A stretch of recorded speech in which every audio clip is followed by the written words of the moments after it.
Well, hello, everyone. Welcome to a special edition of the Paris Procopa Show. I hope it all works out okay. I just set my show up like that. Look at a split because it's kind of a big news day today. It obviously the whole dynamics of the presidential race just changed. What does that mean going forward? And is it going to be a race between two? Neither? Is it going to have, are we going to have like 25 candidates like we did last time around or back in 2016? It's going to be interesting to see what ultimately happens. It's crazy. But first of all, big news, obviously today, music icon Tina Turner passed away. And she was, 83 years old.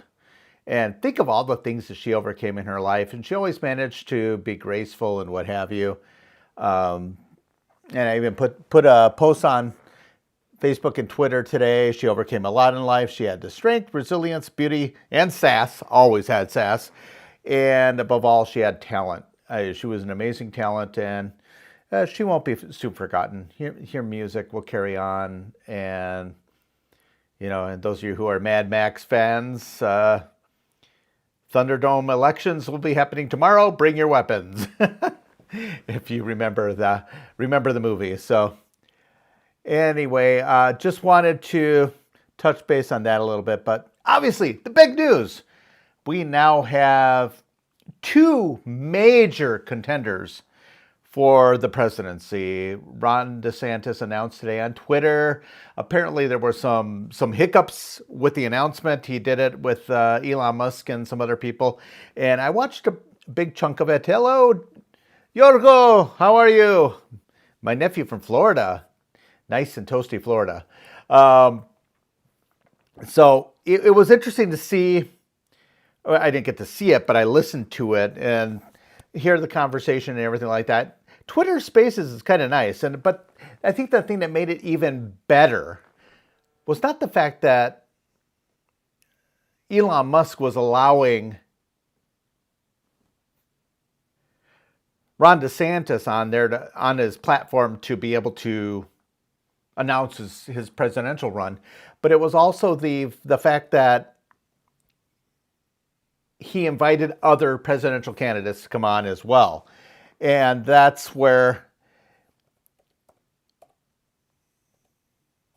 we're going to have several other candidates. Tim Scott just announced the other day, he's from South Carolina.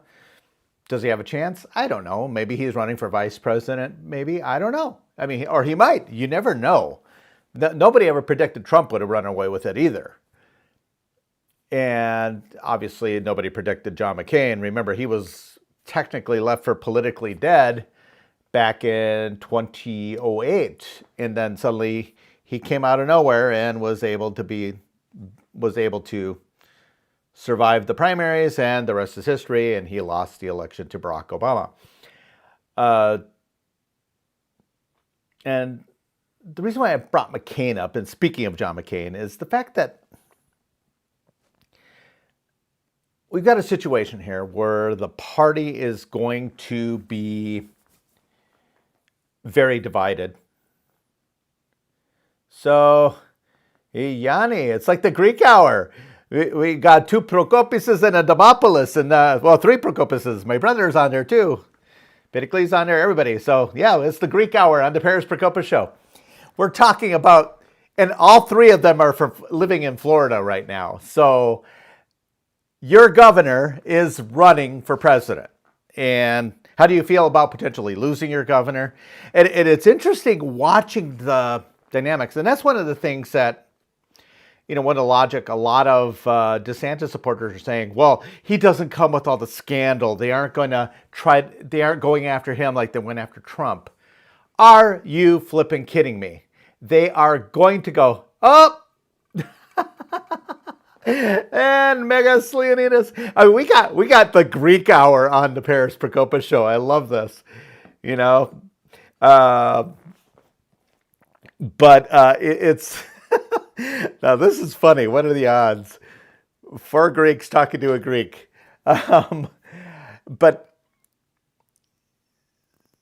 anybody who thinks that DeSantis is not going to have any scandals or anything, they're going to make crap up about DeSantis just like they made crap up about Donald Trump. They're going to hit him just as hard. So he's not a shoo-in by any stretch of the imagination. Right now, first of all, they own the election apparatus. And our side has yet to figure out that maybe we need the ballot harvest. Trump seems to have figured that out. I think he gets it. Everybody's talking about the perfect election world. We should only vote on election day. We shouldn't have drop boxes. We shouldn't have mail-in voting. All that stuff. Yeah, I agree. We shouldn't. Guess what? Right now, we do. Like in the state of Wisconsin. All the conservatives are celebrating. Yay, we got rid of drop boxes. Yay. Do you realize that they've been stacking the deck in elections for decades, long before the drop boxes of 2020, long before the mail-in voting? Anybody remember the fleets of white vans from Illinois during the recall election back in 2012? They always stack the deck. And I've been saying this forever, and I'm sure other people, they learned me good in school, you know. Hey, but at least I know what your pronouns are. But I completely lost my whole train of thought. But that's what happens on a live show. It can happen. So, yes, no one liked McCain. He was a prick. Yeah, he was a prick. Unfortunately, we all had to vote for him because the alternative was Obama. But then a lot of people felt guilt and voted for Obama. Whatever. Good. The rest is history. And I talked about that a little bit at my drive time this morning. I'm going to have a squirrel moment. This is a completely unscripted show. I didn't prepare for this because, obviously the big news is Desantis announcing, and it's effectively going to be a two-person race. Although I still think the cards are in Trump's favor for winning the nomination. But getting elected after that is going to be difficult. Like I've been saying about the drop boxes and all that stuff, all the different things. The deck is stacked against us. So we need to show up in overwhelming numbers. That's the only thing that'll change that. And that means we need to start showing up, get our people out to vote early. Get our people to start ballot harvesting. We got to do it. The other side's doing it, and they're beating us because of it. And in Wisconsin, you got Brian Schimming, the head of the Republican Party of Wisconsin, right now the chairman, talking a good talk about the fact that we need to do all this stuff, but he really doesn't complete it and tell why we need to do it. And what happens is the Democrats have a very... And you got to give their leader credit. But what they do is every day they're looking who's voted, who hasn't voted. That's why they want the people to vote early, because then they know, okay, these people have voted. We don't need to waste time and money trying to get these people to vote. Now we need to get these people to vote, and they keep on doing it, and that's what we need to do. Ballot harvesting doesn't do a damn bit of good, or getting our people to vote early does not do a damn bit of good if we don't get the data and do something about it. To say, hey, Joe Schmidt up in Appleton, or as those Greeks like to say, Appleton, but up in Appleton, he hasn't voted yet. Someone make a phone call. Okay, who knows him? Okay, this person knows him. Hello, Sally, why don't you call Bob Smith, tell him to get his ass to the polls, get him to vote. We need him. And that's a lot of things. And sadly, a lot of people stay home. That's why I don't like polling, because polling suppresses votes. I think a lot of Republicans thought that Tim Michels was going to win the governor's race. All the polling was showing that he was ahead. Showing tight, but it was showing ahead. Turns out the polls were wrong. Donald Trump was showing neck and neck, and he ended up neck and neck in 2020. Some people talk about the nefarious activities, but I think the Democrats are now at the point they don't have to cast a single fraudulent ballot. They have enough of our people just staying home because they're not going to bother to vote. Why bother? The deck is stacked. That's essentially what they wanted to do. It's a psychological operation. Our side is assuming that their side's going to cheat, so why bother? And the way I say it is our side has to say we need to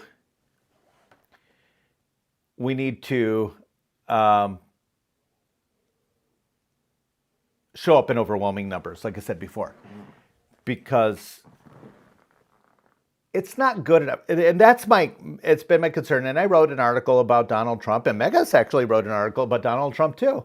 And we both have differing perspectives. I think that it's time for Donald Trump to pass the MAGA torch. He thinks that there is no MAGA movement or no Trumpism without Trump. But at some point, even if he is the nominee now and someone else is the nominee in 4 years, we have to picture a world where there's no Donald Trump. And we need to start setting up for that. And maybe this will set up. Back in 1976, Ronald Reagan lost the primaries against Gerald Ford. 1980 came around, Ronald Reagan became president. Maybe that'll happen. I don't know.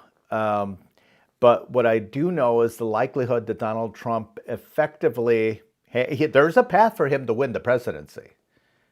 There absolutely is a path.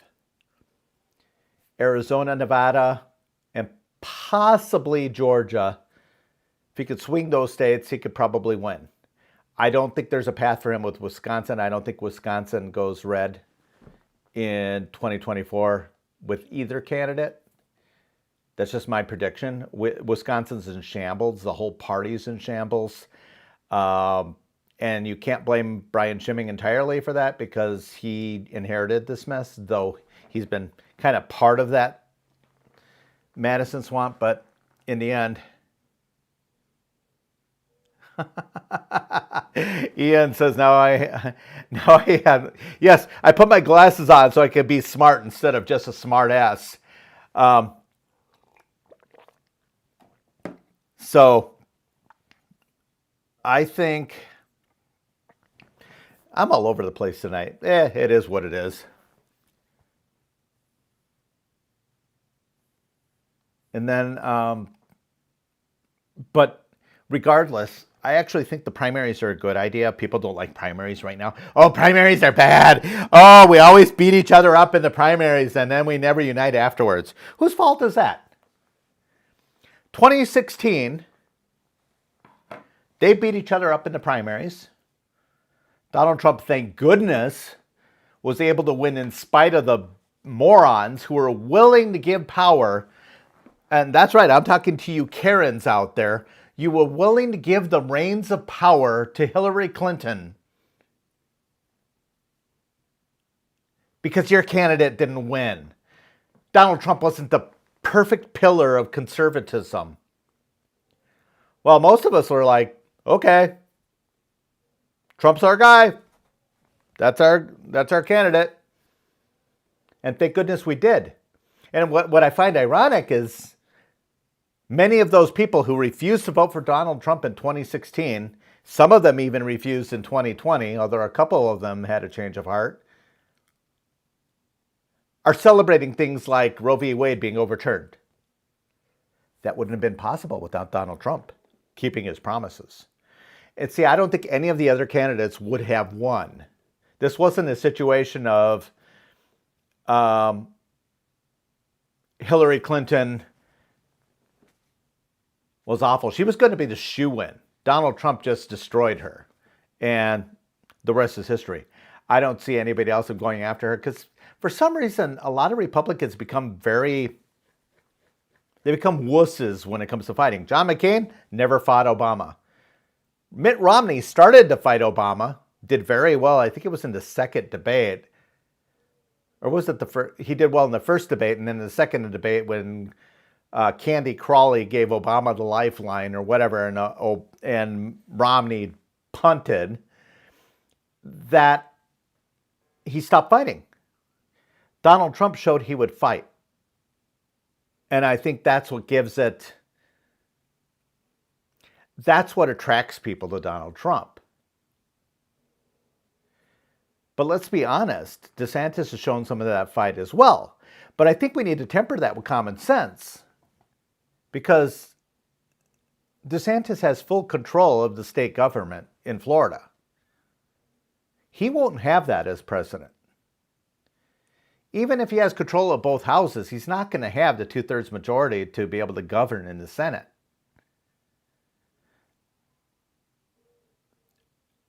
I put his presidency closer to a potential like Ronald Reagan's than Donald Trump's. Because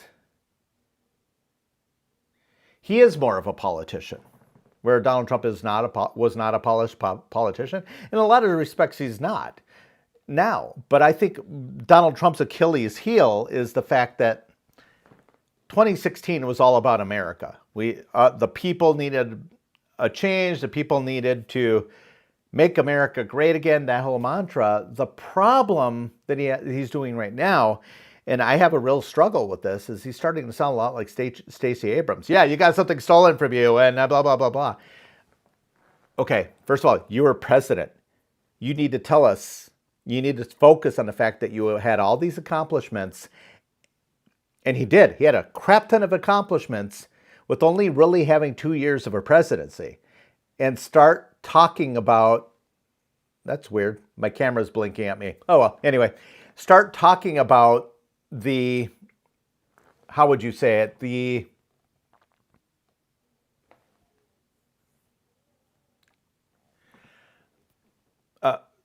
fact that you had something stolen from you. Talk about your presidential stuff. Damn it, you're president, you should act like it. When he announced that he was running for president, that was a great speech. I still say his best speech ever was Mount Rushmore. Beyond question. And I think that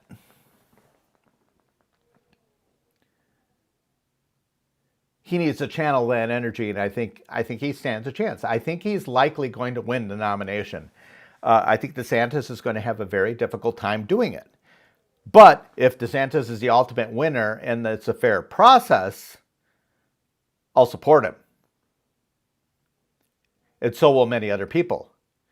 But I warn you, establishment hacks who are going to try to stack the deck like you tried to do with the governor's race, and that hurt your candidate. And if you try to do what you did in 2016, I mean, they literally tried to do everything they could to derail President Trump. Everything they could. Including dropping out of the race to team up and, whatever, blah, blah, blah, blah. If they screw over the Trump voter base will leave. They'll vote independent or they'll leave. I don't agree with their tactic because that'll give the Democrats the White House again. But they're going to do it. And by getting rid of Trump in the political sense, we don't gain enough from the Never Trump wing. In 2016, the Never Trumpers were a pretty big block. In 2020, I'd say those Never Trumpers were about a third of what they were in 2016. Unfortunately, it wasn't enough because they stacked the deck. I'm still not buying that Joe Biden got the most votes in history. Not when you have an incumbent that grows their base by 11 million votes. It just doesn't, it doesn't make sense. As Ross Perot used to say, that dog don't hunt. But Trump supporters, like I said, I wrote in my article, I will vote for him if he's the nominee. I have no problem voting for him. But I'm not going to sit and make my final decision yet because it all depends. I don't know what the world's going to look like in 2 years. I mean, hell, we might be in a nuclear war with Russia in 2 months. Everything's messed up. 2 years is an eternity in politics. Hell, 2 weeks is an eternity in politics. So you guys can't be upset that Donald Trump has primaries. Is it Tim Scott or Rick Scott? Senator Scott from South Carolina. I don't know much about him. He seems good, but I don't know if he's more of an establishment type. Probably is. Nikki Haley, clearly, a lot of people say she's a rhino, Paul Ryan wing of the party, that kind of thing. Don't know if she'd be any good. I don't think she will. I think her time has passed. Wouldn't mind Kristi Noem, but then again, she screwed up on a couple things too. She hasn't said she's running, but she screwed up on that girls playing in girls sports. That hurt her. One big issue hurt her, and we don't know how that's going to happen.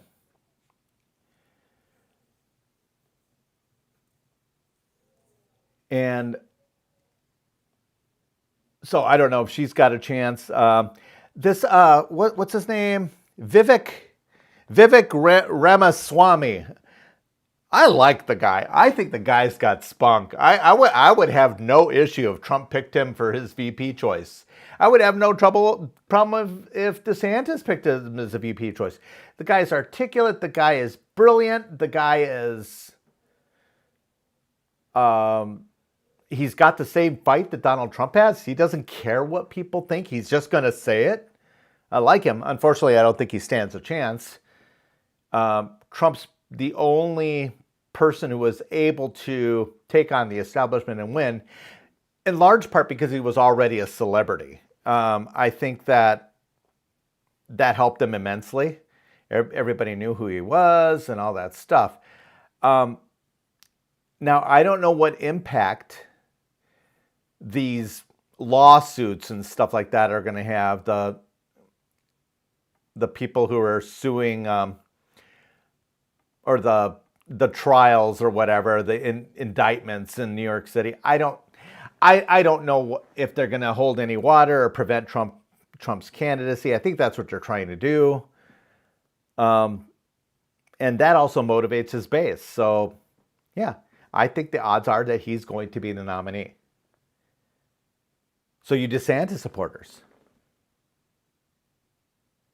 And that's what I'm hearing. A lot of DeSantis supporters, they're just tired of all the rhetoric and tired of 2020 and they want to move forward, whatever. A lot of them are saying they'll vote for Donald Trump if he's the nominee. I think that we need a united front. Everybody's got to vote for Donald Trump or this doesn't work. Do you realize it's only like 70,000 votes prevented Trump from winning the presidency in 2020? 70,000 votes.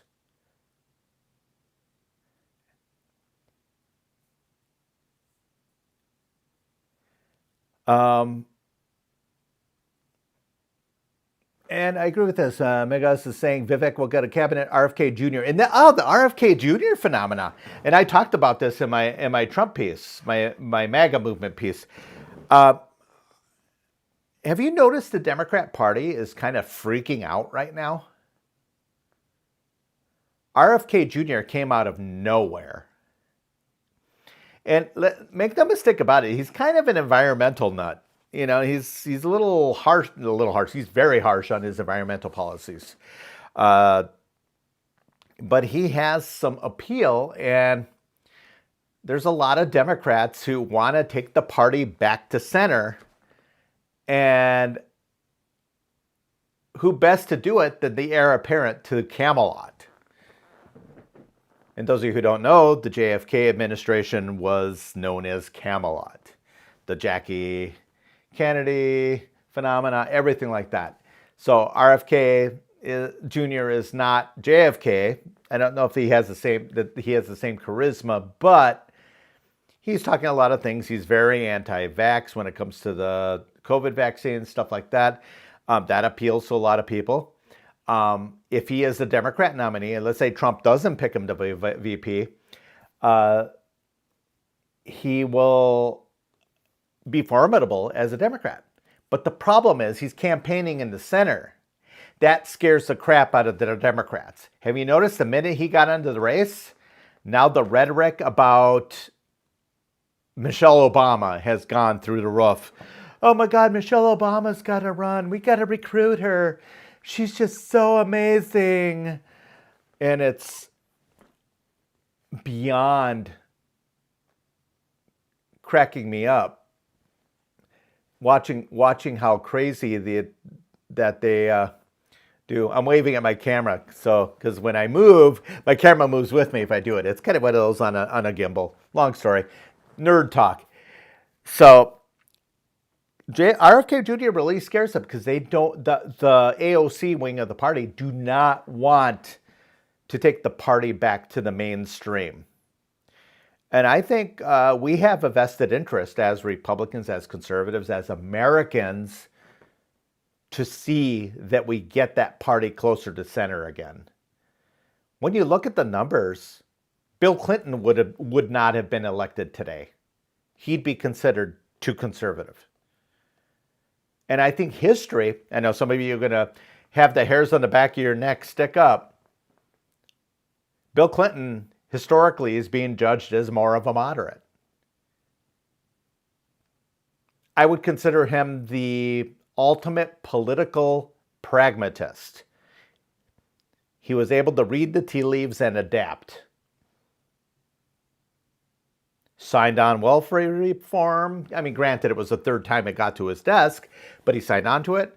He and Newt Gingrich were actually adversarial, but they also got some stuff done in the end.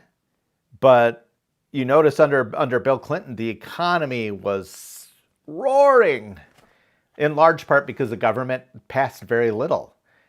And that's proof that if the government stays the hell out of things, the economy fixes itself. The banking crisis in 2008, 2009, the government meddling made it worse. That's just the way it is. Yeah, it's funny. Great point. I wonder if I can share my post. Let me see if I can do that. Okay, hit a star. No, I don't know if I star them. I'm using. Oh, there we go. There we go. Add to broadcast. No, not that. Okay. Well, I'm using a new platform, so hopefully this will pop up. But anyway, so RFK. We'll see what happens with him. And, you know, would Trump do something bold? Or would he run third party? If the Republicans act like assholes, I'm sure it's a possibility. And if the Republicans act like assholes, I'd probably support Donald Trump in a third party run. And the only way that would work is if he brought in a Democrat like a Kennedy. Mind you, he's nothing like Ted Kennedy. So it'll be telling. And to you Trump supporters, it's okay to have a primary. I think Trump does better. I think that's the one thing that was missing from 2020 that could have helped him. He had no primary challenge. I wish he did have a primary challenge because he would have had longer to campaign. He really didn't have as much time to campaign because people forgot what he was like on a campaign trail. I don't know if that hurt him. And that's my biggest concern with Trump is the fact that, okay, first of all, he's going to be 80 years old, and I think that's a liability. But second of all, he'll get us to 50%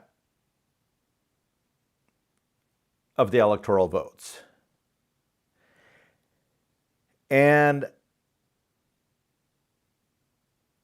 I just don't know. I mean, look at Pennsylvania. Pennsylvania's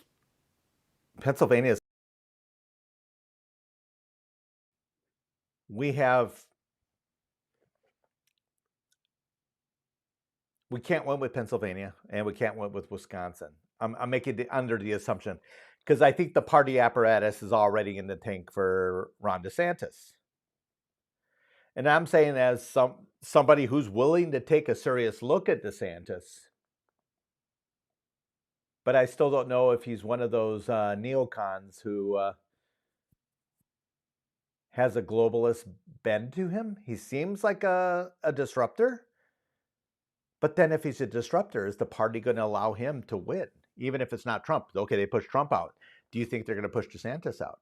Do you think they're going to try to force us to have a choice between Jeb Bush and Paul Ryan? I could realistically see the party trying to do that. The Lincoln Party, part of the Lincoln Party,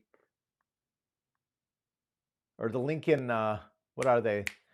The Lincoln movement or whatever, the people that were never Trumpers, they're trying to get control of the party back. The elitist country club Republicans had that power taken away from them under Donald Trump. They're clawing their way back. We saw it here in Wisconsin with the Rebecca Kleefisch versus Tim Michaels primary. Rebecca Kleefisch represented that establishment side of the party. That the people who supported Ted Cruz during the Republican Party primary in 2016, that part of the party almost lost everything, but they did everything they could. People say, "Oh, people worked against Rebecca." Well, no, it was her election to lose, and she lost. And you had the party apparatus trying to do everything to clear the field for her because they wanted to anoint her the candidate. Had they not done that, she probably would have won. I think a lot of people were just so pissed off about that more than anything. Unfortunately, Tim Michaels did not win. And then what happened is you had a bunch of the people trying to take control back. Let's purge the party, and this is happening in Wisconsin. Let's purge the party of any unfavorable people that don't toe the line. We'll kick them out of the Republican Party because they aren't proper Republicans.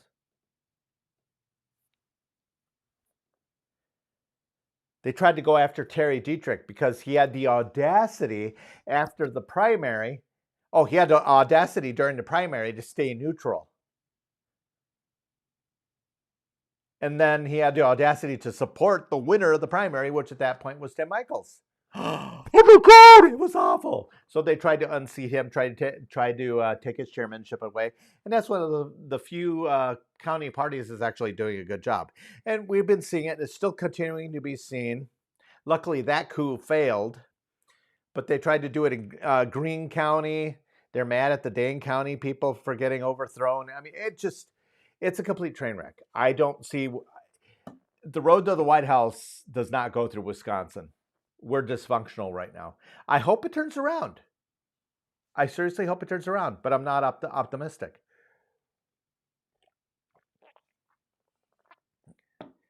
So I don't know. And I haven't seen any signs that... Could you be more specific? I haven't seen... Oh, Siri is talking to me from my iPad. I haven't seen anything showing me that DeSantis is tied to Paul Ryan. But if that comes out, I'll be sure to spell it out. I think, but nonetheless, who's the heir apparent at this point? Will Trump be so bogged down by court cases and stuff like that he can't run?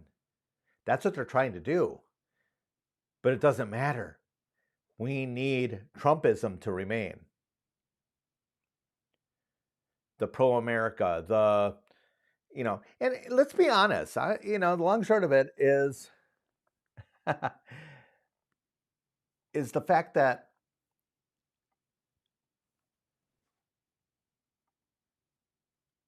here, let me copy a link here. The problem is that Trump did some bad things as president too.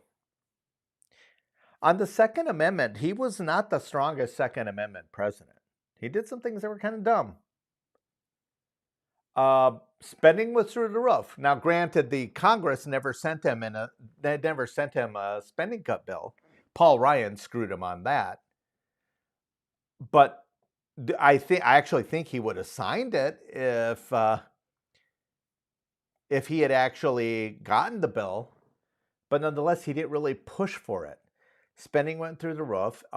He didn't do enough swamp draining, to be honest with you. He played a little bit too much into swamp. I said from the very beginning, I know hindsight's always 2020, but I was on record saying from the very beginning, when Anthony Fauci came out there, we're not prepared for a disease like this. I was like, fire his ass. That dude was appointed under Ronald Reagan. He'd been in that position for 40 years, almost. What the hell has he been doing?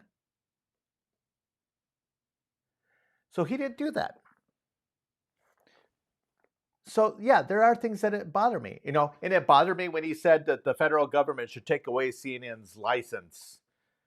I'm sorry, the federal government doesn't get to decide who could be media and who can't. They need that. The marketplace needed to do it, and we're already seeing. I mean, CNN starting to have to pivot because they have lost so much market share because of their bullcrap.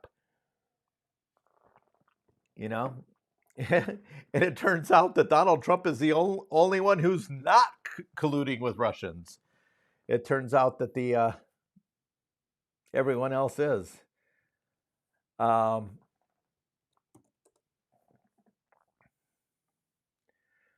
Let's see. I'm gonna see here. How many of you guys saw Bruce Jenner? I'm gonna take a different thing. Bruce Jenner. There was a school in California where a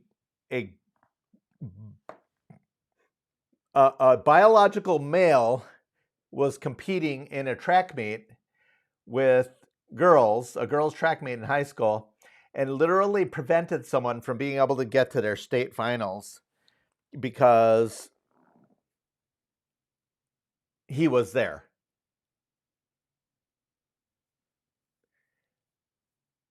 And Bruce Jenner went nuts on that person. So look it up. It's good stuff. I'm not going to talk. I've already been on here almost an hour, so I'm not going to talk too long tonight.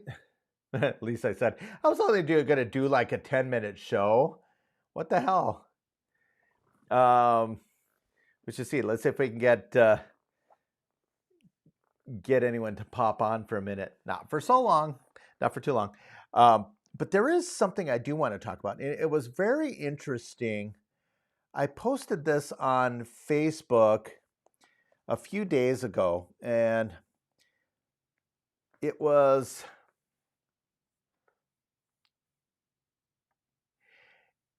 interesting to read because it was an experiment that was done with mice, and it's almost like we're living in it right now. Let's pull this up here. Here we go. So it's called the Universe 25 experiment. It's one of the most terrifying experiments in the history of science, which, through the behavior of a colony of mice, is an attempt by scientists to explain human societies. The idea of Universe 25 came from the American scientist John Calhoun, who created an ideal world in which hundreds of mice would live and reproduce. More specifically, Calhoun built a so-called paradise of mice, the utopia that people talk about. Think about that for a minute, in your head. A specially designed space where rodents had an abundance of food, water, as well as a large living space. In the beginning, he placed 4 pairs of mice that in a short time began to reproduce, resulting in their population growing rapidly. However, after 315 days, their reproduction began to decrease significantly. When the number of rodents, that's definitely a lot of sex. When a number of rodents reached 600, a hierarchy was formed between them, and then the so-called wretches appeared. The larger rodents began to attack the group. with the result that many of the males began to collapse psychologically. As a result, the females did not protect themselves and in turn became aggressive to their young, which was interesting. As time went on, the females showed more aggressive behavior, isolation elements, and lack of reproductive mood. In other words, they weren't in for the nasty, huh? Um, there was a low birth rate and at the same time an increase in mortality in younger rodents. Then a new class of male rodents appeared, the so-called beautiful mice. They refused to mate with the females or to fight for their space.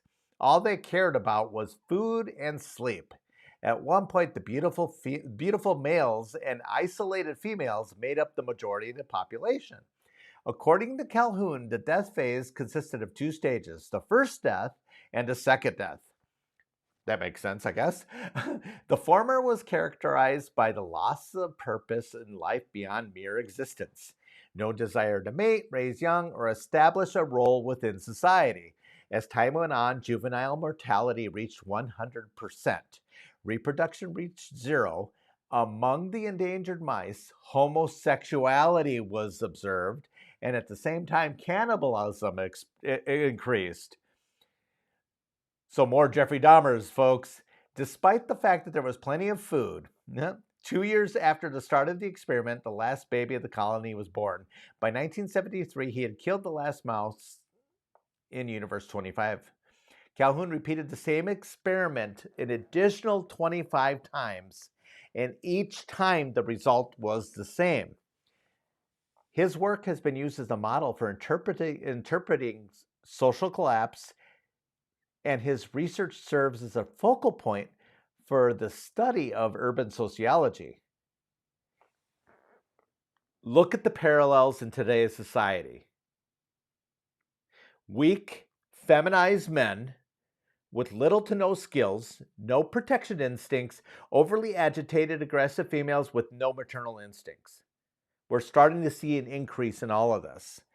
This is a concern, and this is what's happening to our society. I don't know. Yeah, the damn gay mice. But when you look at it, it's a microcosm of what we're seeing. And I am going to do a show exclusively on the Naked Communist by Cleon Skousen. Read it. Go look it up. It's a pamphlet of information that was written by a former FBI agent back in like 1956 or somewhere around there. And he came up with 42 points that the communists were going to, of things the communists were going to do in order to create the collapse and ultimate demise of the American society. And in there, you can see that all 42 have been accomplished. Took them a while, but check it out.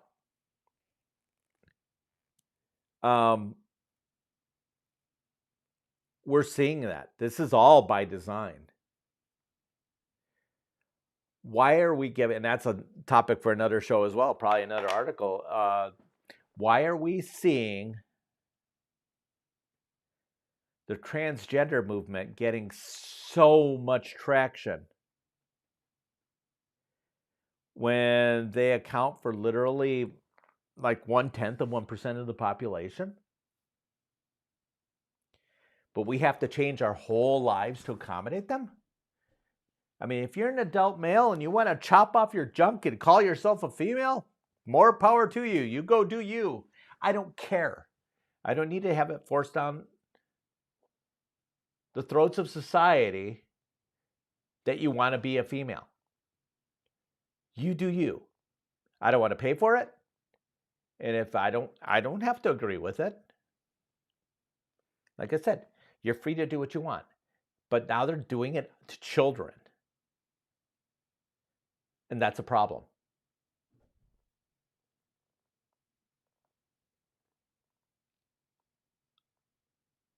Children who are too young to know better. My 17-year-old cannot go to a tattoo parlor and get a tattoo because he's too young to be making such a long-lasting decision.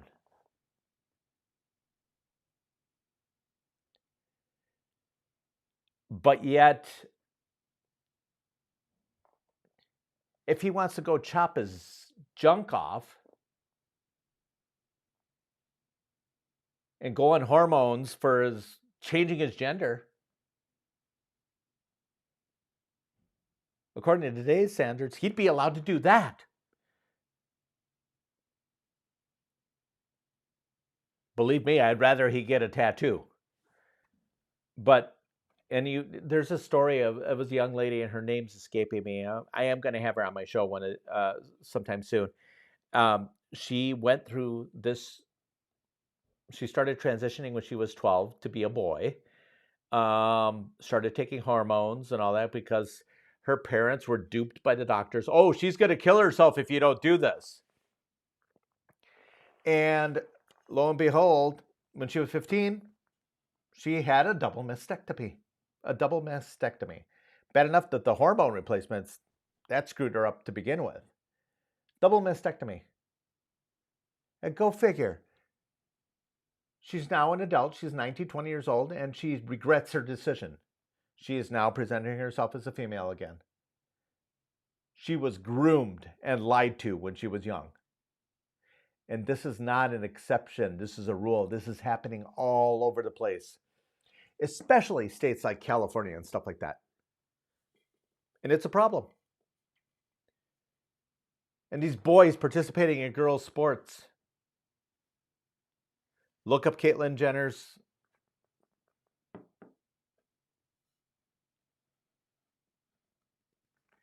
Look at Caitlyn Jenner's, and Caitlyn Jenner, Bruce Jenner. It's funny in there. He goes, he may know something. He may know a little something about track and field because it was a track and field event.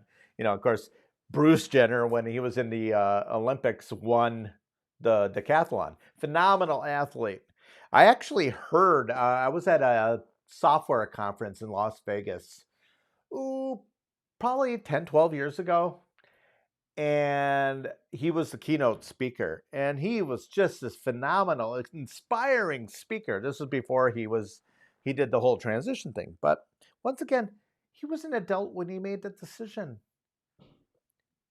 He's allowed to do it. Of course, he was treated as a trendsetter, and RuPaul was funny. She goes, "Oh, I so did that 20 years ago." So it is, yeah, can't call him Caitlyn. Well, either way, whatever. But once again, as an individual, I'm willing to have that conversation with somebody. At the same talk where I met that young lady who transitioned to a male and then became a woman again after, she realized that what she was doing was messed up. I met a man who transitioned to a woman.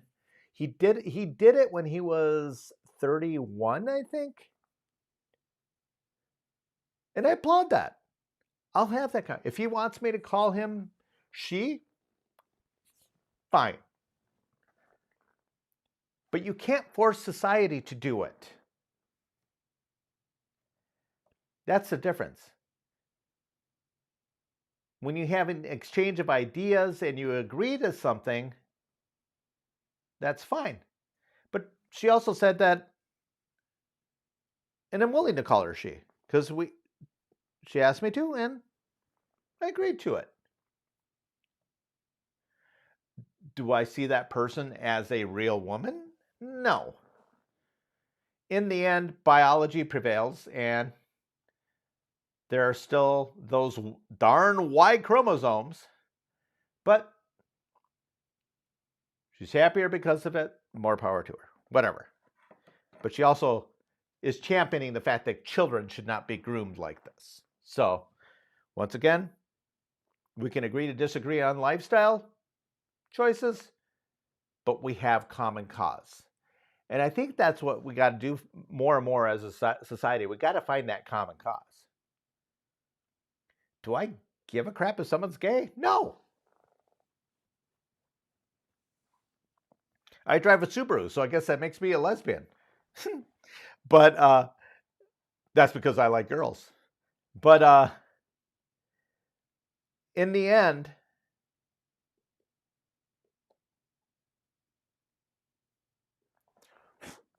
it's that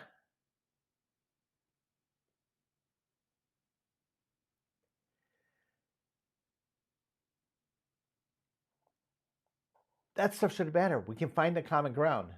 And the common ground is don't groom your kids. When they're old enough to make the decision, make that decision. And then go from there. Well, guys, it is now 10 o'clock Central, and Paris Prokopis is going to sign off.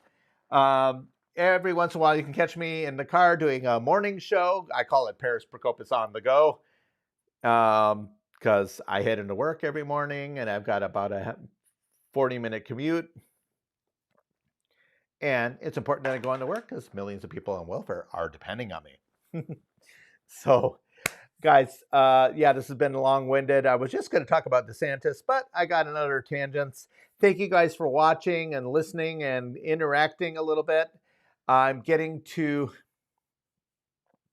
learn this software a little bit better, and we will do more. I am going to do a show with Ian C. Jordan. We are going to collaborate on that, and we're going to do sometimes some more edgy topics as well, not necessarily political. So that's the beauty of it. We're going to talk about all kinds of things. There's more to life than just politics. I know I love it. I'm passionate, but there's pop culture. I mean, hell, I want to talk about technology and science and all that stuff too. I'm a nerd. I love computers. I love cameras. I love my iPad Pro, that kind of thing.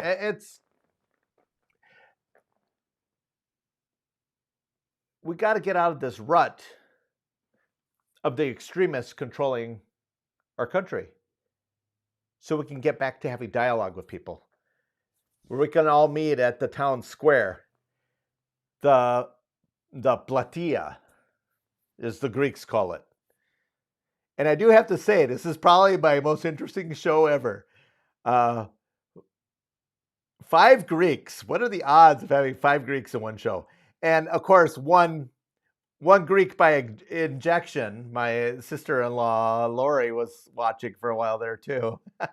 She's Greek by injection. Married to my brother. So, all right, guys. Have an awesome, awesome night. And remember, no matter where you go, there you are. Keep out there, keep the faith, and don't allow your country to be destroyed because we have a primary. In the end,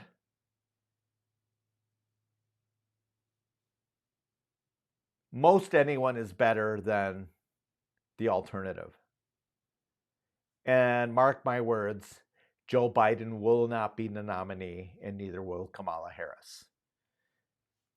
I think Kamala Harris is going to be riddled with scandal and be forced to resign sometime soon. They're going to replace her with someone, and I'm thinking it'll be Hillary Clinton, possibly Susan Rice, and then Joe Biden's going to be too old to be president anymore. And then they'll be even more difficult to beat as an incumbent. I think that's their plan. There is strength in being an incumbent. It matters. So, all right, guys, have an awesome night. We'll talk soon. Bye.